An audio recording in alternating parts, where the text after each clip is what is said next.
ਵਾਹਿਗੁਰੂ ਜੀ ਕਾ ਖਾਲਸਾ ਵਾਹਿਗੁਰੂ ਜੀ ਕੀ ਫਤਿਹ।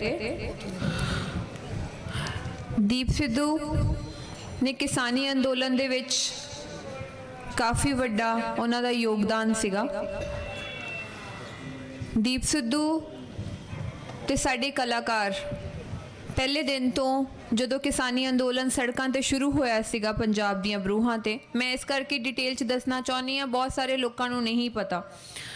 ਉਦੋਂ ਬਹੁਤ ਘੱਟ ਕਲਾਕਾਰ ਨਿਕਲ ਕੇ ਆਏ ਸੀਗੇ ਇੰਡਸਟਰੀ ਦੇ ਵਿੱਚੋਂ ਜਿਹੜੇ ਕਿਸਾਨੀ ਅੰਦੋਲਨ ਨੂੰ ਸਪੋਰਟ ਕਰਨਾ ਚਾਹੁੰਦੇ ਸੀਗੇ, ਕਿਉਂਕਿ ਆਪਣੇ ਵਿੱਚੋਂ ਵੀ ਬਹੁਤ ਘੱਟ ਲੋਕੀ ਨਿਕਲ ਕੇ ਆਏ ਸੀਗੇ ਔਰ ਬਹੁਤ ਘੱਟ ਲੋਕੀ ਮੋਰਚੇ ਦੇ ਵਿੱਚ ਜਾਂਦੇ ਵੀ ਸੀਗੇ। ਸੋ ਜਦੋਂ ਸਟਾਰਟਿੰਗ ਦੇ ਵਿੱਚ ਦੀਪ ਸਿੱਧੂ ਨੇ ਜੁਆਇਨ ਕੀਤਾ ਮੋਰਚਾ, ਮੇਰੇ ਨਾਲ ਹੋਰ ਵੀ ਕਲਾਕਾਰ ਸੀਗੇ, ਕਨਵਰ ਗਰੇਵਾਲ ਹੋ ਗਏ, ਜਸ ਬਾਜਵਾ ਜੀ ਹੋ ਗਏ, ਹਰਫ ਚੀਮਾ ਜੀ ਹੋ ਗਏ, ਮਹਿਤਾਬ ਵਿਰਕ, ਅਸੀਂ ਸਾਰਿਆਂ ਨੇ ਇੱਕ ਕਲਾਕਾਰਾਂ ਦਾ ਗਰੁੱਪ ਬਣਾਇਆ ਸੀਗਾ ਜਿਹੜਾ ਮੋਰਚੇ ਦੇ ਉੱਤੇ ਜਾ ਕੇ ਲੋਕਾਂ ਨੂੰ ਲਾਭਬੰਦ ਕਰਦੇ ਸੀਗੇ। ਅਸੀਂ ਮੋਰਚਾ ਜਿਵੇਂ ਜਿਵੇਂ ਵੱਡਾ ਹੁੰਦਾ ਗਿਆ, ਕਿਸੇ ਨੇ ਨਹੀਂ ਸੋਚਿਆ ਸੀਗਾ ਕਿ ਦਿੱਲੀ ਜਾ ਕੇ ਮੋਰਚਾ ਇੰਨਾ ਵੱਡਾ ਹੋ ਜਾਊਗਾ। ਫਿਰ ਉੱਥੇ ਜਾ ਕੇ ਜਿਸ ਤਰੀਕੇ ਦੇ ਨਾਲ ਵੀ ਏਜੰਸੀਆਂ ਨੇ ਸਾਡੇ ਵਿੱਚ ਪਾੜ ਪਾਉਣ ਦੀ ਕੋਸ਼ਿਸ਼ ਕੀਤੀ ਹੈ, ਉਹ ਅਸੀਂ ਸਾਰਿਆਂ ਨੇ ਦੇਖਿਆ। ਸਾਨੂੰ ਕਈ ਤਰ੍ਹਾਂ ਦੇ ਨਾਮ ਵੀ ਦਿੱਤੇ ਸੀਗੇ। ਉਹ ਰੱਬ ਦਾ ਸ਼ੁਕਰ ਹੈ, ਉਹ ਵਾਹਿਗੁਰੂ ਦਾ ਸ਼ੁਕਰ ਹੈ ਕਿ ਅਸੀਂ ਮੋਰਚਾ ਫਤਿਹ ਕਰਕੇ ਵਾਪਸ ਪੰਜਾਬ ਪਰਤੇ ਹਾਂ। ਪਰ ਦੀਪ ਸਿੱਧੂ ਦਾ ਬਹੁਤ ਵੱਡਾ ਯੋਗਦਾਨ ਸੀਗਾ ਇਸ ਅੰਦੋਲਨ ਦੇ ਵਿੱਚ ਵੀ, ਔਰ ਮਾਨ ਸਾਹਿਬ ਦੀ ਇਲੈਕਸ਼ਨ ਨੂੰ ਸਪੋਰਟ ਕਰਨਾ ਇੱਕ ਬਹੁਤ ਵਧੀਆ ਡਿਸੀਜਨ ਸੀਗਾ, ਜੋ ਕਿ ਅਸੀਂ ਸੋਚਦੇ ਹਾਂ ਕਿ ਪੂਰੇ ਪੰਜਾਬ ਦੇ ਵਿੱਚੋਂ ਜੇ ਅਸੀਂ ਕਿਸੇ ਇਮਾਨਦਾਰ ਪਾਕ ਸ਼ਖਸੀਅਤ ਦੀ ਸਪੋਰਟ ਕਰਨੀ ਸੀਗੀ ਤੇ ਅਸੀਂ ਸੋਚਦੇ ਸੀਗੇ ਕਿ ਅਮਰਗੜ੍ਹ ਹਲਕੇ ਦੇ ਵਿੱਚ ਸਰਦਾਰ ਸਿਮਰਨਜੀਤ ਸਿੰਘ ਮਾਨ ਦੀ ਸਪੋਰਟ ਕਰਨ ਵਾਸਤੇ ਆਈਏ, ਕਿਉਂਕਿ ਬਾਕੀ ਕਿਰਦਾਰਾਂ ਦੇ ਉੱਤੇ ਆਪਾਂ ਨੂੰ ਇੰਨਾ ਜ਼ਿਆਦਾ ਵਿਸ਼ਵਾਸ ਨਹੀਂ ਹੈਗਾ ਕਿ ਅਸੀਂ ਕਿਸੇ ਦੇ ਬਾਰੇ ਜਾਂ ਕਿਸੇ ਦੇ ਨਾਲ ਖੜੇ ਹੋ ਕੇ ਕਿਸੇ ਦੇ ਬਾਰੇ ਬੋਲ ਸਕੀਏ। ਸੋ ਇਸ ਕਰਕੇ ਅਸੀਂ ਇਹ ਫੈਸਲਾ ਲਿਆ ਕਿ ਅਸੀਂ ਅਮਰਗੜ੍ਹ ਦੇ ਵਿੱਚ ਆ ਕੇ ਮਾਨ ਸਾਹਿਬ ਬਾਰੇ ਇਲੈਕਸ਼ਨ ਕੈਂਪੇਨ ਕਰਾਂਗੇ। ਦੀਪ ਸਿੱਧੂ ਹੋਵੇ ਭਾਵੇਂ ਅਸੀਂ ਹੋਈਏ, ਬਹੁਤ ਸਾਰੀਆਂ ਸਿਆਸਤ ਪੋਲੀਟੀਕਲ ਪਾਰਟੀਆਂ ਨੇ ਸਾਨੂੰ ਅਪਰੋਚ ਕੀਤਾ ਸੀਗਾ ਕਿ ਤੁਸੀਂ ਇਸ ਵਾਰ ਸਾਡੀ ਪਾਰਟੀਆਂ ਤੋਂ ਇਲੈਕਸ਼ਨ ਲੜ ਲਓ ਜੀ। ਬਹੁਤ ਸਾਰੀਆਂ ਪੋਲੀਟੀਕਲ ਪਾਰਟੀਆਂ ਨੇ ਬਹੁਤ ਤਰ੍ਹਾਂ ਦੇ ਲਾਲਚ ਰੱਖੇ ਸੀਗੇ, ਬਟ ਕਿਰਦਾਰ ਆਪਣੇ ਲਾਲਚ ਤੋਂ ਉੱਚਾ ਹੁੰਦਾ ਹੈ। ਮੈਨੂੰ ਲੱਗਦਾ ਹੈ ਕਿ ਸਰੀਰ ਦੇ ਮਰਨ ਨੂੰ ਮਰਨਾ ਨਹੀਂ ਆਖਦੇ, ਆਪਣੇ ਕਿਰਦਾਰ ਆਪਣੇ ਵਜੂਦ ਦੇ ਮਰਨ ਨੂੰ ਮਰਨਾ ਆਖਦੇ ਨੇ। ਔਰ ਬਹੁਤ ਘੱਟ ਲੋਕੀ ਹੁੰਦੇ ਨੇ ਜਿਹੜੇ ਸਾਰੀਆਂ ਚੀਜ਼ਾਂ ਤੋਂ ਉੱਤੇ ਉੱਠ ਕੇ ਇੱਕ ਚੰਗੇ ਇਨਸਾਨ ਦੇ ਨਾਲ ਖੜੇ ਹੁੰਦੇ ਨੇ। ਉਹਨਾਂ ਦੇ ਵਿੱਚੋਂ ਦੀਪ ਸਿੱਧੂ ਸੀਗੇ ਜਿਨ੍ਹਾਂ ਨੇ ਮਾਨ ਸਾਹਿਬ ਦੀ ਕੈਂਪੇਨ ਕੀਤੀ ਆ ਕੇ, ਔਰ ਬਹੁਤ ਵਧੀਆ ਗੱਲ ਕੀਤੀ ਜਿਹੜੀ ਉਹਨਾਂ ਨੇ ਇੱਕ ਬੰਨੇ ਝਾੜੂ ਚੱਕਿਆ ਸੀਗਾ, ਇੱਕ ਬੰਨੇ ਕਿਰਪਾਨ ਚੱਕੀ ਸੀਗੀ, ਕਿਉਂਕਿ ਕਿਰਪਾਨ ਸਾਡੇ ਗੁਰੂ ਸਾਹਿਬ ਦੀ ਦਿੱਤੀ ਹੋਈ ਹੈ, ਝਾੜੂ ਸਾਡੇ ਗੁਰੂ ਸਾਹਿਬ ਦਾ ਦਿੱਤਾ ਹੋਇਆ ਨਹੀਂ ਹੈ। ਸੋ ਇੱਕ ਉਹ ਸੋਚ ਬਹੁਤ ਵਧੀਆ ਉਹਨਾਂ ਦਾ ਜਿਹੜਾ ਉਹਨਾਂ ਦੀ ਸੋਚ ਬਿਆਨ ਕਰਦੀ ਹੈ ਕਿ ਜਿਸ ਤਰੀਕੇ ਦੇ ਜਿਸ ਲਿਹਾਜ਼ੇ ਦੇ ਨਾਲ ਉਹਨਾਂ ਨੇ ਕਿਰਪਾਨ ਚੱਕੀ ਸੀਗੀ ਮਾਨ ਸਾਹਿਬ ਦੀ। ਤਾਂ ਮੈਨੂੰ ਇਹੀ ਲੱਗਦਾ ਹੈ ਕਿ ਆਪਾਂ ਨੂੰ ਸਾਰੀਆਂ ਪਾਰਟੀਬਾਜ਼ੀ ਤੋਂ ਉੱਠ ਕੇ ਚੰਗੇ ਲੋਕਾਂ ਨੂੰ ਸਪੋਰਟ ਕਰਨੀ ਚਾਹੀਦੀ ਹੈ। ਸਾਨੂੰ ਆਪਸ 'ਚ ਨਹੀਂ ਲੜਨਾ ਚਾਹੀਦਾ। ਜਿਸ ਤਰੀਕੇ ਦੇ ਨਾਲ ਅਸੀਂ ਕਿਸਾਨੀ ਅੰਦੋਲਨ ਦੇ ਵਿੱਚ ਸਾਰੇ ਸਾਂਝ ਬਣਾ ਕੇ ਜਾਂਦੇ ਸੀਗੇ, ਕਦੀ ਨਹੀਂ ਇਹ ਸੋਚਿਆ ਸੀਗਾ ਵੀ ਇਹ ਅਕਾਲੀ ਦਲ ਤੋਂ ਹੈ ਜੀ, ਇਹ ਕਾਂਗਰਸੀ ਹੈ ਜਾਂ ਇਹ ਆਮ ਆਦਮੀ ਪਾਰਟੀ ਨੂੰ ਬਿਲੋਂਗ ਕਰਦਾ। ਅਸੀਂ ਇਹ ਕਦੀ ਨਹੀਂ ਸੋਚਿਆ। ਅਸੀਂ ਉਦੋਂ ਇਕੱਠੇ ਹੋ ਕੇ ਜਾਂਦੇ ਸੀਗੇ ਕਿ ਚਲੋ ਜੀ ਅਸੀਂ ਮੋਰਚਾ ਫਤਿਹ ਕਰਕੇ ਆਉਣਾ ਹੈ। ਪਰ ਇਸੇ ਤਰੀਕੇ ਦੇ ਨਾਲ ਮੈਨੂੰ ਲੱਗਦਾ ਹੈ ਕਿ ਪੰਜਾਬ ਦੀ ਪੋਲਿਟਿਕਸ ਦੇ ਵਿੱਚ ਆਪਾਂ ਨੂੰ ਆਪਣੇ ਪਿੰਡਾਂ ਦੇ ਵਿੱਚ, ਆਪਣੇ ਸ਼ਹਿਰਾਂ ਦੇ ਵਿੱਚ, ਆਪਣੇ ਮੁਹੱਲਿਆਂ ਦੇ ਵਿੱਚ ਇਹ ਪਾਰਟੀਬਾਜ਼ੀ ਤੋਂ ਉੱਤੇ ਉੱਠ ਕੇ ਇੱਕ ਆਪਣਾ ਭਾਈਚਾਰਾ ਬਣਾ ਕੇ ਇੱਕ ਚੰਗੀ ਸੋਚ ਦਾ ਜਿਹੜਾ ਕੋਈ ਇਨਸਾਨ ਹੋਵੇ, ਚੰਗਾ ਕਿਰਦਾਰ ਹੋਵੇ, ਆਪਸ 'ਚ ਆਪਾਂ ਨੂੰ ਡਿਸਕਸ ਕਰਨਾ ਚਾਹੀਦਾ ਵੀ ਕੌਣ ਹੈ ਬਾਈ, ਤੁਹਾਡੀ ਨਜ਼ਰਾਂ ਦੇ ਵਿੱਚ ਕੌਣ ਹੈ, ਉਹਨੂੰ ਆਪਾਂ ਨੂੰ ਵੋਟ ਪਾਉਣੀ ਚਾਹੀਦੀ ਹੈ। ਇਹ ਨਹੀਂ ਦੇਖਣਾ ਚਾਹੀਦਾ ਨਹੀਂ ਜੀ ਮੈਂ ਅਕਾਲੀ ਹਾਂ ਤੇ ਤੂੰ ਕਾਂਗਰਸ ਹੈ, ਅਸੀਂ ਆਪਸ 'ਚ ਹੀ ਲੜੀ ਜਾਈਏ ਕਿ ਨਹੀਂ ਮੇਰੀਆਂ ਵੋਟਾਂ ਉਹਨੂੰ ਜਾਣਗੀਆਂ, ਮੇਰੀਆਂ ਵੋਟਾਂ ਉਹਨੂੰ ਜਾਣਗੀਆਂ। ਸਿਆਸਤਕਾਰ ਹਮੇਸ਼ਾ ਤੁਹਾਨੂੰ ਯੂਟਿਲਾਈਜ਼ ਕਰਦੇ ਨੇ, ਤੁਹਾਨੂੰ ਯੂਜ਼ ਕਰਦੇ ਨੇ ਇਲੈਕਸ਼ਨਸ ਦੇ ਟਾਈਮ ਦੇ ਉੱਤੇ। ਇਹ ਆਪਾਂ ਨੂੰ ਆਪਾਂ ਸੋਚਣਾ ਹੈ ਵੀ ਆਪਾਂ ਕਿਸੇ ਦੇ ਥਰੂ ਅਸੀਂ ਇਸਤੇਮਾਲ ਹੋਣਾ ਹੈ ਕਿ ਅਸੀਂ ਕਿਸੇ ਨੂੰ ਇਸਤੇਮਾਲ ਕਰਨਾ ਆਪਣੇ ਕੰਮਾਂ ਵਾਸਤੇ, ਕਿਉਂਕਿ ਤੁਹਾਡਾ ਜਿਹੜਾ MLA ਹੁੰਦਾ ਹੈ ਉਹ ਕੋਈ ਤੁਹਾਡਾ ਸਾਹਬ ਨਹੀਂ ਹੁੰਦਾ, ਉਹ ਤੁਹਾਡਾ ਵਿਚੋਲਾ ਹੁੰਦਾ ਸਰਕਾਰ ਤੇ ਤੁਹਾਡੇ ਵਿੱਚ। ਤੁਹਾਡੀਆਂ ਮੁਸੀਬਤਾਂ, ਤੁਹਾਡਾ ਕੰਮਕਾਰ ਜਿਹੜਾ ਉਹਨੇ ਦੱਸਣਾ ਹੁੰਦਾ ਹੈ ਵੀ ਇੱਥੇ ਹੋਣ ਵਾਲਾ ਹੈ।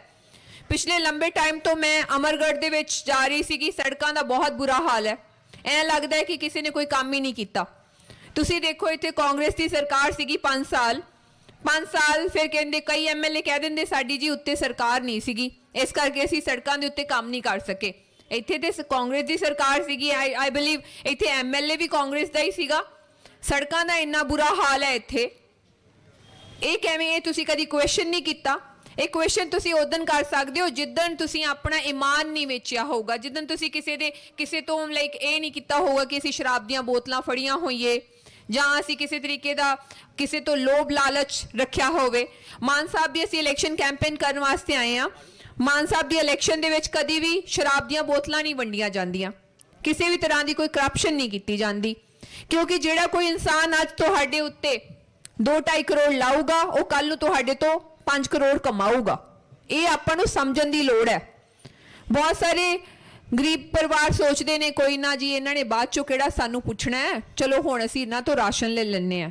ਬਟ ਉਹ ਆਪਾਂ ਨੂੰ ਉਹ ਵਾਲੀ ਸੋਚ ਆਪਣੀ ਖਤਮ ਕਰਨੀ ਪਊਗੀ ਉਹ ਆਪਾਂ ਨੂੰ ਨਹੀਂ ਰੱਖਣਾ ਪਊਗਾ ਕਿਉਂਕਿ ਉਹ ਸਾਡਾ ਆਉਣ ਵਾਲਾ ਜਿਹੜਾ ਆਪਣੇ ਬੱਚਿਆਂ ਦਾ ਭਵਿੱਖ ਆ ਜਾਂ ਫਿਰ ਮੈਡੀਕਲ ਸਿਸਟਮ ਆ ਜਾਂ ਜਿੰਨੀਆਂ ਐਜੂਕੇਸ਼ਨ ਸਿਸਟਮ ਆ ਉਹ ਆਪਾਂ ਜ਼ੀਰੋ ਕਰ ਦਿੰਦੇ ਆ ਉਸ ਚੀਜ਼ ਨੂੰ ਕਰਕੇ ਮਾਨ ਸਾਹਿਬ ਨੇ ਕੱਲੀ ਸਿੱਖਾਂ ਦੀ ਗੱਲ ਨਹੀਂ ਕੀਤੀ ਉਹਨਾਂ ਨੇ ਹਮੇਸ਼ਾ ਹਿੰਦੂ ਦੀ ਵੀ ਗੱਲ ਕੀਤੀ ਹੈ ਮੁਸਲਿਮ ਦੀ ਵੀ ਗੱਲ ਕੀਤੀ ਹੈ ਪਿੱਛੇ ਕਰਨਾਟਕਾ ਦੇ ਵਿੱਚ ਇੱਕ ਬੱਚੀ ਨੇ ਹਿਜਾਬ ਪਾਇਆ ਸੀਗਾ ਉਹਦੇ ਨਾਲ ਕਿੰਨੀ ਬਦਤਮੀਜ਼ੀ ਕੀਤੀ ਜਾ ਰਹੀ ਸੀਗੀ ਕੁਝ ਗੁੰਡਿਆਂ ਵੱਲੋਂ ਮਾਨ ਸਾਹਿਬ ਨੇ ਉਹਦੇ ਵਾਸਤੇ ਆਪਣੀ ਆਵਾਜ਼ ਬੁਲੰਦ ਕੀਤੀ ਕੁਝ ਪਿੰਡਾਂ ਦੇ ਵਿੱਚ ਅਸੀਂ ਗਏ ਸੀਗੇ ਉੱਥੇ ਛੋਟੀਆਂ ਬੱਚੀਆਂ ਸੀਗੀਆਂ ਜਿਨ੍ਹਾਂ ਨੇ ਹਿਜਾਬ ਪਾਇਆ ਸੀਗਾ ਮਾਨ ਸਾਹਿਬ ਨੇ ਉਹਨਾਂ ਨੂੰ ਕੁੱਛੜ ਚੱਕਿਆ ਤੇ ਫੋਟੋ ਪਾਈ ਆਪਣੇ ਸੋਸ਼ਲ ਮੀਡੀਆ ਦੇ ਉੱਤੇ ਮੈਨੂੰ ਇਹ ਦੱਸੋ ਪੰਜਾਬ ਦੇ ਵਿੱਚ ਇਹ ਜਿਹਾ ਕਿਹੜਾ ਲੀਡਰ ਹੈ ਜਿਨੇ ਅੱਜ ਜਿਹੜੀ ਕਰਨਾਟਕਾ ਦੀ ਘਟਨਾ ਹੋਈ ਹੈ ਉਸ ਤੋਂ ਬਾਅਦ ਕਿਸੇ ਮੁਸਲਿਮ ਬੱਚੀ ਦੇ ਨਾਲ ਫੋਟੋ ਪਾਈ ਹੋਵੇ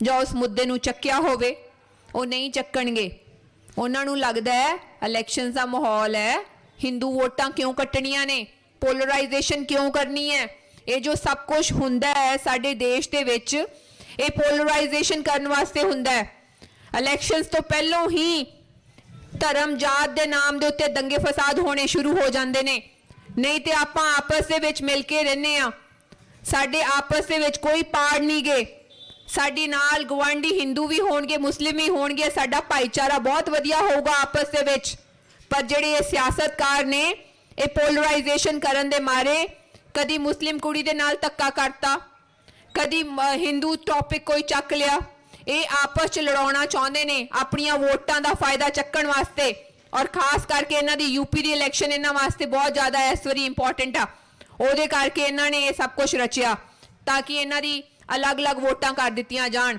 ਤੁਸੀਂ ਆ ਸਮਝ ਸਕਦੇ ਹੋ ਕਿ ਪੰਜਾਬ ਦੇ ਵਿੱਚ ਇਹ ਜਿਹਾ ਕਿਹੜਾ ਨਿਡਰ ਲੀਡਰ ਹੈ ਜਿਨੇ ਮੁਸਲਿਮ ਬੱਚਿਆਂ ਦੇ ਨਾਲ ਫੋਟੋ ਪਾਈ ਹੋਵੇ ਕੋਈ ਨਹੀਂ ਹੈ ਸਾਰਿਆਂ ਨੂੰ ਇਹ ਲੱਗਦਾ ਹੈ ਹਰ ਇੱਕ ਹਲਕੇ ਦੇ ਵਿੱਚ ਸਾਡੀਆਂ ਵੋਟਾਂ ਕੱਟੀਆਂ ਜਾਣਗੀਆਂ ਜੀ ਸਾਨੂੰ ਇਹ ਜਿਹਾ ਲੀਡਰ ਚਾਹੀਦਾ ਜਿਹੜਾ ਵੋਟਾਂ ਦੀ ਫਿਕਰ ਕਰੇ ਪਾਵਰ ਦੀ ਫਿਕਰ ਕਰੇ ਕੁਰਸੀ ਦੀ ਫਿਕਰ ਕਰੇ ਕਿ ਤੁਹਾਡੇ ਲੋਕਾਂ ਦੀ ਫਿਕਰ ਕਰੇ ਸਾਨੂੰ ਉਹ ਲੀਡਰ ਚਾਹੀਦਾ ਜਿਹੜਾ ਤੁਹਾਡੀ ਫਿਕਰ ਕਰੇ ਤੁਹਾਡੀਆਂ ਬੱਚੀਆਂ ਦੀ ਸੁਰੱਖਿਆ ਦੀ ਫਿਕਰ ਕਰੇ ਸੋ ਮੈਨੂੰ ਉਹ ਲੱਗਦਾ ਕਿ ਉਹ ਸਰਦਾਰ ਸਿਮਰਨਜੀਤ ਸਿੰਘ ਮਾਨ ਨੇ ਭਾਵੇਂ ਸਿੱਖ ਕੌਮ ਦੀ ਸਾਡੀ ਧੀ ਦੇ ਨਾਲ ਦਿੱਲੀ ਦੇ ਵਿੱਚ ਧੱਕਾ ਹੋਇਆ ਉਹਦਾ ਰੇਪ ਹੋਇਆ ਉੱਥੇ ਵੀ ਸਾਡੇ ਪੰਜਾਬ ਦੇ ਵਿੱਚੋਂ ਕਿਸੇ ਨੇ ਵੀ ਜਾ ਕੇ ਗੱਲ ਨਹੀਂ ਚੁੱਕੀ ਸਿਰਫ ਸਰਦਾਰ ਸਿਮਰਨਜੀਤ ਸਿੰਘ ਮਾਨ ਦੀ ਪਾਰਟੀ ਦੇ ਵਿੱਚੋਂ ਅੰਮ੍ਰਿਤਪਾਲ ਜੀ ਜਾ ਕੇ ਕੰਨ ਦੇ ਉੱਤੇ ਲਿਖ ਕੇ ਆਏ ਸੀਗੇ ਕਿ ਸਿੱਖ ਹਜੇ ਮਰੇ ਨਹੀਂ ਜੇ ਸਾਡੀਆਂ ਧੀਆਂ ਦੇ ਨਾਲ ਇਸ ਤਰੀਕੇ ਦੀ ਬਦਸਲੂਕੀ ਕੀਤੀ ਜਾਊਗੀ ਤੇ ਅਸੀਂ ਇਸ ਦਾ ਬਦਲਾ ਲਵਾਂਗੇ ਤੇ ਮੈਨੂੰ ਲੱਗਦਾ ਹੈ ਇਹ ਜੀ ਪਾਰਟੀ ਜਾਂ ਇਹ ਜੇ ਇਨਸਾਨ ਇਹ ਜੇ ਕਿਰਦਾਰਾਂ ਵਾਲੇ ਲੋਕੀ ਹੋਣੇ ਚਾਹੀਦੇ ਨੇ ਜਿਹੜੇ ਨਿਡਰ ਹੋ ਕੇ ਤੁਹਾਡੇ ਵਾਸਤੇ ਫੈਸਲਾ ਲੈਣ ਔਰ ਨਿਡਰ ਹੋ ਕੇ ਤੁਹਾਡੇ ਨਾਲ ਖਲੋਣ ਇਹ ਆਪਾਂ ਨੂੰ ਪਹਿਚਾਨਣ ਦੀ ਲੋੜ ਹੈ ਅੱਜ ਇੱਥੇ ਖੜੇ ਹੋ ਕੇ ਮੈਂ ਤੁਹਾਡੇ ਸਾਰਿਆਂ ਨਾਲ ਗੱਲ ਕਰ ਰਹੀ ਹਾਂ ਕਿਉਂਕਿ ਮੈਂ ਖੁਦ ਇਸ ਸੋਸਾਇਟੀ ਦੇ ਵਿੱਚ ਸੋਸ਼ਲ ਚੇਂਜ ਚਾਹੁੰਦੀ ਹਾਂ ਮੈਂ ਕਲਾਕਾਰ ਹੋਣ ਦੇ ਬਾਵਜੂਦ ਮੈਨੂੰ ਲੱਗਿਆ ਮੈਂ ਵੀ ਕਹਾਂ ਮੈਨੂੰ ਕੀ ਲੱਗੇ ਜੀ ਇਲੈਕਸ਼ਨ ਹੋ ਰਹੀ ਹੈ ਸਾਰੇ ਜਿੰਨੇ ਵੋਟ ਪਾਉਣੀ ਹੈ ਜਿਹਨੂੰ ਪਾਈ ਜਾਵੇ ਸਾਨੂੰ ਕੀ ਲੋੜ ਲੱਗੀ ਹੈ ਆਪਾਂ ਨਹੀਂ ਇੰਟਰਫੇਅਰ ਕਰਦੇ ਇਸ ਚੀਜ਼ ਦੇ ਵਿੱਚ ਇਸੇ ਤਰੀਕੇ ਨਾਲ ਕਿਸਾਨੀ ਅੰਦੋਲਨ ਦੇ ਵਿੱਚ ਵੀ ਮੈਂ ਗੱਲ ਅਸੀਂ ਸੋਚ ਸਕਦੇ ਸੀਗੇ ਜਿਵੇਂ ਬਾਕੀ ਲੋਕਾਂ ਨੇ ਸੋਚੀ ਸੀਗੀ ਪੰਜੇ ਉਂਗਲਾਂ ਇੱਕ ਬਰਾਬਰ ਨਹੀਂ ਹੁੰਦੀਆਂ ਆਪਣੀ ਸੋਸਾਇਟੀ ਦੇ ਵਿੱਚ ਕੁਝ ਕ੍ਰਾਂਤੀਕਾਰੀ ਲੋਕੀ ਹੁੰਦੇ ਆ ਕੋਈ ਨਹੀਂ ਹੁੰਦੇ ਇਸੇ ਕਰਕੇ ਆਪਾਂ ਨੂੰ ਇਹ ਗੱਲ ਨਹੀਂ ਸੋਚਣੀ ਚਾਹੀਦੀ। ਅੱਜ ਕੱਲ ਜਿਹੜੀ ਝਾੜੂ ਦੀ ਵੇਵ ਤੁਸੀਂ ਕਹਿ ਰਹੇ ਹੋ ਜੀ ਆਮ ਆਦਮੀ ਪਾਰਟੀ, ਮੈਨੂੰ ਇੱਕ ਗੱਲ ਦੱਸੋ, ਤੁਹਾਨੂੰ ਤੁਸੀਂ ਮੈਨੂੰ ਐਫੀਡੇਵਿਟ ਲਿਖ ਕੇ ਦੱਸ ਦਿਓ ਕਿ ਆਮ ਆਦਮੀ ਪਾਰਟੀ 'ਚ ਸਾਰੇ ਸਹੀ ਨੇ। ਜੇ ਆਪਣੀ ਸੁਸਾਇਟੀ ਦੇ ਵਿੱਚ ਸਾਰੇ ਸਹੀ ਨਹੀਂ ਹੋ ਸਕਦੇ ਤੇ ਕਿਸੇ ਪਾਰਟੀ ਦੇ ਸਾਰੇ ਕੈਂਡੀਡੇਟ ਕਿਵੇਂ ਸਹੀ ਹੋ ਸਕਦੇ ਨੇ? ਖਾਸ ਕਰਕੇ ਆਪਾਂ ਨੂੰ ਕਿਸੇ ਪਾਰਟੀ ਦੇ ਸੀਐਮ ਫੇਸ ਨੂੰ ਵੇਖ ਕੇ ਵੋਟ ਨਹੀਂ ਪਾਉਣੀ ਚਾਹੀਦੀ। ਆਪਾਂ ਸੋਚਦੇ ਹਾਂ ਭਗਵੰਤ ਬਾਈ ਨੂੰ ਵੇਖ ਕੇ ਵੋਟ ਪਾ ਦਈਏ। ਮੈਂ ਭਗਵੰਤ ਬਾਈ ਨੂੰ ਮੰਨਦੀ ਹਾਂ, ਚਲੋ ਠੀਕ ਹੈ। ਬਾਕੀ ਜਿਹੜੀਆਂ 117 116 ਸੀਟਾਂ ਨੇ ਉਹ ਚੰਗੇ ਨੇ। ਪਿਛਲੀ ਵਾਰੀ ਆਮ ਆਦਮੀ ਪਾਰਟੀ ਦੀ ਵੇਵ ਆਈ ਸੀਗੀ ਖਰੜ ਹਲਕੇ ਦੇ ਵਿੱਚ, ਸਾਡੇ ਭੋਲੇ ਲੋਕਾਂ ਨੇ ਸੋਚਿਆ ਵੀ ਆਮ ਆਦਮੀ ਪਾਰਟੀ ਚੰਗੀ ਹੈ ਜੀ, ਇਹਨਾਂ ਨੂੰ ਵੋਟਾਂ ਪਾ ਕੇ ਬਣਾ ਦਿੰਨੇ ਆ। ਉੱਥੋਂ ਦਾ ਐਮਐਲਏ ਉਹ ਹਲਕੇ 'ਚ ਵੜ ਕੇ ਨਹੀਂ ਦੇਖਿਆ। ਬਹੁਤ ਸਾਰੇ ਇਹੋ ਜਿਹੇ ਲੋਕੀ ਨੇ ਜਿਨ੍ਹਾਂ ਨੇ 2.5 3 ਕਰੋੜ ਰੁਪਇਆ ਲੈ ਕੇ ਟਿਕਟ ਖਰੀਦ ਲਈ। ਜਿਹੜੇ ਵਰਕਰ ਸੀਗੇ ਉਹਨਾਂ ਨੂੰ ਟਿਕਟਾਂ ਨਹੀਂ ਮਿਲੀਆਂ। ਮੁਹਾਲੀ ਵਿਖੇ ਮੇਰਾ ਊਚ ਨੀਚ ਦੇ ਨਾਲ ਮੇਰੀ ਕੋਈ ਪ੍ਰੋਬਲਮ ਨਹੀਂ ਗੀ, ਨਾ ਧਰਮ ਜਾਤ 'ਚ, ਮੈਂ ਸਾਰਿਆਂ ਦੀ ਰਿਸਪੈਕਟ ਕਰਦੀ ਹਾਂ। ਬਟ ਇੱਕ ਕਨਸਟੀਟਿਊਸ਼ਨ ਆਫ ਇੰਡੀਆ ਦੇ ਵਿੱਚ ਕੁਝ ਰੂਲ ਐਂਡ ਰੈਗੂਲੇਸ਼ਨਸ ਬਣਾਏ ਨੇ। ਇੱਕ ਜਨਰਲ ਕੈਟਾਗਰੀ ਸੀਟ ਤੇ ਐਸਸੀ ਕੈਂਡੀਡੇਟ ਨੂੰ ਟਿਕਟ ਦਿੱਤੀ ਗਈ 7 ਕਰੋੜ ਰੁਪਇਆ ਲੈ ਕੇ ਬਾਕੀ ਸੀਟਾਂ ਨੂੰ ਸਪੋਰਟ ਕਰਨ ਵਾਸਤੇ। ਫਿਰ ਤੁਸੀਂ ਕਹਿੰਦੇ ਹੋ ਆਮ ਆਦਮੀ ਪਾਰਟੀ ਹੈ। ਆਮ ਆਦਮੀ ਪਾਰਟੀ ਦਾ ਤੁਹਾਡਾ ਇੱਥੇ ਕੈਂਡੀਡੇਟ ਗੱਜਨ ਮਾਜਰਾ ਜੀ, ਮੈਨੂੰ ਇਹ ਦੱਸੋ ਕਿਹੜੇ ਬੰਨਿਓ ਆਮ ਆਦਮੀ ਨੇ ਜੀ? ਕਿੰਨੀਆਂ ਫੈਕਟਰੀਆਂ ਦੇ ਤੇ ਉਹ ਮਾਲਕ ਨੇ, ਉਹ ਆਮ ਆਦਮੀ ਨੇ। ਆਮ ਆਦਮੀ ਦਾ ਮਤਲਬ ਕੀ ਹੁੰਦਾ ਹੈ? ਇੱਕ ਆਮ ਇਨਸਾਨ। ਤੇ ਆਪਾਂ ਨੂੰ ਇਹ ਗੱਲ ਸਮਝਣੀ ਚਾਹੀਦੀ ਹੈ। ਮੈਨੂੰ ਲੱਗਦਾ ਹੈ ਮੈਨੂੰ ਇੱਥੇ ਦੱਸਣ ਦੀ ਲੋੜ ਨਹੀਂ ਪੈਣੀ ਚਾਹੀਦੀ। ਮੈਂ ਚਾਹੁੰਦੀ ਹਾਂ ਕਿ ਮੇਰੇ ਵਰਗੀਆਂ ਭੈਣਾਂ ਧੀਆਂ ਅੱਗੇ ਨਿਕਲ ਕੇ ਆਉਣ ਆਪਣੇ ਸੋਸ਼ਲ ਸਿਸਟਮ ਨੂੰ ਚੇਂਜ ਕਰਨ ਵਾਸਤੇ। ਸਾਨੂੰ ਵੀ ਬਹੁਤ ਪ੍ਰੈਸ਼ਰਾਈਜ਼ ਕੀਤਾ ਜਾਂਦਾ ਹੈ। ਬਹੁਤ ਸਾਰੇ ਲੋਕੀ ਬੋਲਦੇ ਨੇ ਇਹ ਤੁਸੀਂ ਸਾਡੀ ਪਾਰਟੀ ਨਾ ਬਣਾ ਕੇ ਰੱਖੋ, ਤੁਹਾਡੇ ਕੰਮ ਨਹੀਂ ਹੋਣਗੇ। ਅਸੀਂ ਸਿਰਫ ਸੱਚਾਈ ਦੇ ਨਾਲ ਖੜੇ ਹੁੰਨੇ ਆ। ਸਾਨੂੰ ਕੋਈ ਮਤਲਬ ਨਹੀਂ, ਸਾਨੂੰ ਕਿਸ ਤੋਂ ਕੋਈ ਕੰਮ ਨਹੀਂ ਕਰਾਉਣੇ। ਅਸੀਂ ਆਪਣੇ ਹੱਕ ਦੇ ਨਾਲ ਕੰਮ ਕਰਵਾ ਲਾਂਗੇ ਜੇ ਹੁੰਦੇ ਹੋਣਗੇ, ਠੀਕ ਹੈ। ਆਪਾਂ ਨੂੰ ਇਸ ਤਰੀਕੇ ਦੇ ਨਾਲ ਚੱਲਣਾ ਚਾਹੀਦਾ। ਨਹੀਂ ਤੇ ਆਪਣੇ ਇੱਥੇ ਕਈ ਭਰਾ ਇਹ ਸੋਚ ਲੈਂਦੇ ਨੇ ਨਹੀਂ ਜੀ ਇਹ ਐਮਐਲਏ ਨਾਲ ਲੱਗ ਜੀਏ ਸਾਡੇ ਕੰਮਕਾਰ ਹੋ ਜਾਣਗੇ ਥੋੜੇ ਬਹੁਤ। ਇਹੀ ਸੋਚਦੇ ਆ ਆਪਾਂ, ਸਾਡੇ ਪੁਲਿਸ ਥਾਣੇ ਦੇ ਕੰਮ ਹੋ ਜਾਣਗੇ, ਆਪਾਂ ਇਹਦੇ ਨਾਲ ਤੁਰ ਜੀਏ। ਬਟ ਆਪਾਂ ਨੂੰ ਐਟਲੀਸਟ ਇਹ ਵੇਖਣਾ ਚਾਹੀਦਾ ਹੈ ਵੀ ਚੰਗਾ ਇਨਸਾਨ ਕੌਣ ਹੈ, ਚੰਗੀ ਸ਼ਖਸੀਅਤ ਕੌਣ ਹੈ, ਵੀ ਜਿਹੜਾ ਐਟਲੀਸਟ ਤੁਹਾਡੇ ਲਈ ਚੰਗਾ ਕਰੇ। ਮੈਂ ਤੇ ਸਿਰਫ ਤੁਹਾਡੇ ਅੱਗੇ ਹੱਥ ਜੋੜ ਕੇ ਬੇਨਤੀ ਕਰਦੀ ਹਾਂ ਵੀ ਸਰਦਾਰ ਸਿਮਰਨਜੀਤ ਸਿੰਘ ਮਾਨ ਇੱਕ ਇੰਨੀ ਵੱਡੀ ਮਹਾਨ ਸ਼ਖਸੀਅਤ ਜਿਨ੍ਹਾਂ ਨੂੰ ਬਾਹਰ ਦੇ ਦੇਸ਼ਾਂ ਦੇ ਵਿੱਚ ਵੀ ਇੰਨੀ ਰਿਸਪੈਕਟ ਦਿੱਤੀ ਜਾਂਦੀ ਹੈ, ਜਿਨ੍ਹਾਂ ਨੇ ਹਮੇਸ਼ਾ ਸਾਰੇ ਧਰਮਾਂ ਦੇ ਉੱਤੇ ਗੱਲ ਕੀਤੀ ਔਰ ਇਕੁਅਲੀ ਰਿਸਪੈਕਟ ਕਰਦੇ ਨੇ। ਤੁਸੀਂ ਐਰਕੀ ਉਹਨਾਂ ਦਾ ਚੋਣ ਨਿਸ਼ਾਨ ਹੈ ਬਾਲਟੀ, ਉਹਨਾਂ ਨੂੰ ਵੋਟ ਪਾਓ। 5 ਸਾਲ ਇਹਨਾਂ ਨੂੰ ਵੀ ਦੇਖ ਲਓ। ਜੇ 5 ਸਾਲ ਇਹਨਾਂ ਨੇ ਨਹੀਂ ਕੀਤਾ ਤੁਹਾਨੂੰ ਇਹ ਹੀ ਕਰਨਾ ਚਾਹੀਦਾ ਹੈ। ਬਦਲਾਵ ਲੈ ਕੇ ਆਉਣਾ ਹੈ ਨਾ, ਪਾਰਟੀਆਂ ਦੇ ਪਿੱਛੇ ਨਾ ਜਾਓ, ਬੰਦੇ ਦੇ ਪਿੱਛੇ ਜਾਓ ਕਿ ਕੌਣ ਖੜਾ ਹੈ ਔਰ ਆਪਸ 'ਚ ਸਲਾਹ ਕਰੋ। ਜੇ ਨਹੀਂ ਕਰਦਾ ਕੋਈ ਤਾਂ ਉੱਤੇ ਕਾਂਟਾ ਮਾਰ ਕੇ ਅੱਗੇ ਚੱਲ ਜਾਓ। ਜੇ ਕੋਈ ਚੰਗਾ ਕਰਦਾ ਹੈ ਐਟਲੀਸਟ ਫੇਰ ਉਹਨੂੰ ਲੈ ਕੇ ਆਓ। ਆਪਾਂ ਨੂੰ ਇਹ ਦੇਖਣਾ ਤੇ ਚਾਹੀਦਾ ਹੈ ਨਾ ਐਟਲੀਸਟ। ਸੋ ਮੇਰੀ ਤੇ ਹੱਥ ਜੋੜ ਕੇ ਬੇਨਤੀ ਹੈ ਤੁਹਾਡੇ ਸਾਰਿਆਂ ਅੱਗੇ ਕਿ ਇਸ ਵਾਰ ਪਲੀਜ਼ ਸਰਦਾਰ ਸਿਮਰਨਜੀਤ ਸਿੰਘ ਮਾਨ ਨੂੰ ਵੋਟ ਪਾ ਕੇ ਜਿਤਾਇਓ ਤਾਂ ਕਿ ਉਹ ਤੁਹਾਡੇ ਇੰਨੇ ਵਧੀਆ ਕੰਮ ਕਰ ਸਕਣ ਔਰ ਮੈਨੂੰ ਅਹਿਮਦਗੜ੍ਹ ਦੇ ਵਿੱਚ ਟੁੱਟੀਆਂ ਸੜਕਾਂ ਵੇਖਣ ਲਈ ਨਾ ਮਿਲਣ ਅਗਲੀ ਵਾਰ। ਵਾਹਿਗੁਰੂ ਜੀ ਕਾ ਖਾਲਸਾ, ਵਾਹਿਗੁਰੂ ਜੀ ਕੀ ਫਤਿਹ।